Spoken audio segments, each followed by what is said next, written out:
Valerio Bordonaro, an expert on Italian politics. Valerio, thank you for joining us. Just explain to us, first of all, about the committee that Sagre was trying to have formed in Parliament. Yeah, exactly. What was happening, and it's happening, is that Liliana Sagre, this lifetime senator of our republic, proposed to create a special committee in Parliament to study and fight against hatred. What we are experiencing in these days in Italy, it's an increase of the growth of the hatred level on social media, especially on social media, related to migrants, minorities, and ethnical groups. So this is what happened with Liliana Segre. She's a symbol, of course, of a fight against, of course, hatred, racism, and of course, anti-Semitism in her case. And her proposal was supported by all the government.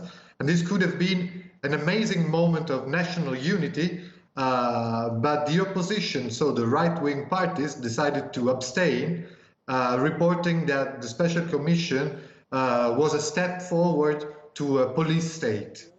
Fratelli d'Italia, the Brothers of Italy, they also abstained. Forza Italia, Silvio Berlusconi's certainly former party, I'm not sure where he is in that setup at the moment, it also abstained. And a senior member of the Brothers of Italy posted something on his Facebook page which is so disgusting that it can't be repeated. I don't understand exactly what's going on. Italy is a liberal Western democracy. I believe that out of the people who are in the country without permission, without the proper paperwork, is just under 1% of the entire population, about 600,000 people out of 60 million people in Italy. What's going wrong? Well, if you think about it rationally, it's totally unsustainable, this kind of criticism against government or the system. Migration is a thing in Italy, but numerically is not so consistent. So what we see is really there's someone acting on purpose to amplify this problem, this issue that any country in the world is tackling, and Italy is tackling a little bit more because of the geographical position. But there's a political will to give strength to this mainstream thought. And of course, Matteo Salvini, first of all, is the first actor of this campaign, and followed by Giorgia Meloni, so Brothers of Italy.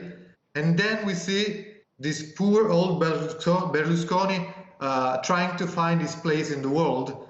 This time is on this side, but that part of Italy, the moderate part of Italy, is of course not really in favor of this kind of discriminatory statements. A few months ago, when Matteo Salvini pulled his League party out of the coalition government, he was hoping to force an election, believing that actually his right-wing policies are more popular than any other party, individual party's policies. But it didn't work out, of course. There's a separate coalition which has sidelined him. But if there were to be an election today, how do you think the League party and the far right would perform? I'm scared they would perform very well. There's a serious risk that the two of them, the League and Brothers of Italy together, they could easily reach 35–40% together. And of course, this could be a tragedy for Italy.